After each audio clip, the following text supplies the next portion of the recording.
Hi, Sean Stodola, Warranty Manager at Charleston Homes, and today I want to talk to you guys about our smoke detectors and smoke detector CO2 or carbon monoxide detector combos.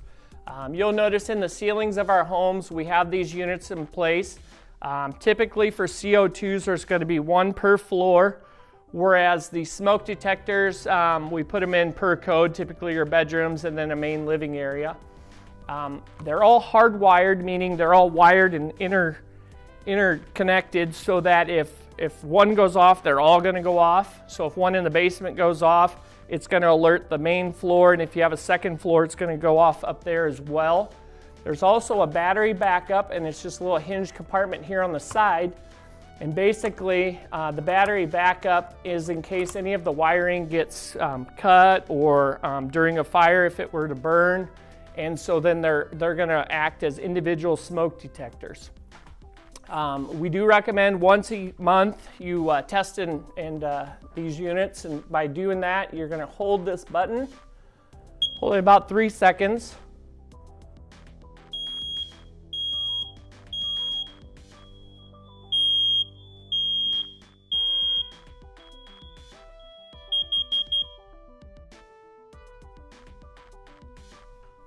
So what you heard is the three longer chirps is going to represent the smoke detector, and then the 4 repetitive quick chirps are going to be the CO2. So if in your home you hear something, if it's the 3 long ones, it's going to be smoke detector. If it's 4 quick chirps, it's going to be the CO2. So that's how you kind of tell the difference between if it's the carbon monoxide going off or the smoke detector. We'll do that one more time.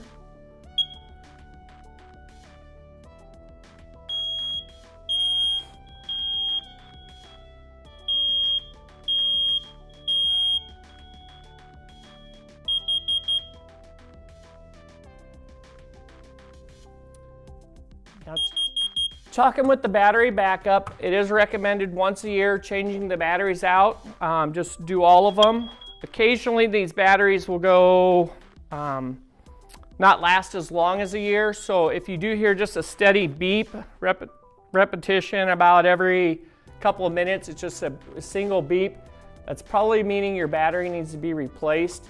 And I recommend just changing. If you're going to change one, just change them all. There are certain batteries that last a lot longer than just your traditional 9-volt battery, but it's up to you what you want to do. I know some of the higher ceilings, people don't really like to get ladders out for those, so you may want to invest in those batteries there, but it's just a 9-volt battery.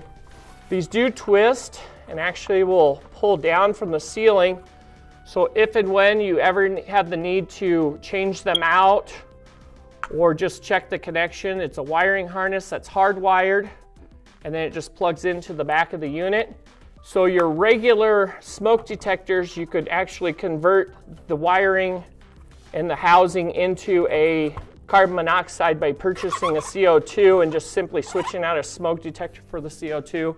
If there was a need in a specific room, pretty simple to do. You would just order the CO2, the wiring's already there. You unplug the smoke detector, plug in the new CO2. In this case, these are the first alerts, and there's going to be a little CO2 detector that's marked with a label. So that's kind of how you're going to tell the difference if it's just a smoke detector or if it's a smoke detector combination with the CO2. If you guys have any other questions, let us know. Otherwise, check out our website, charlestonhomesomaha.com, and visit our models. Thank you.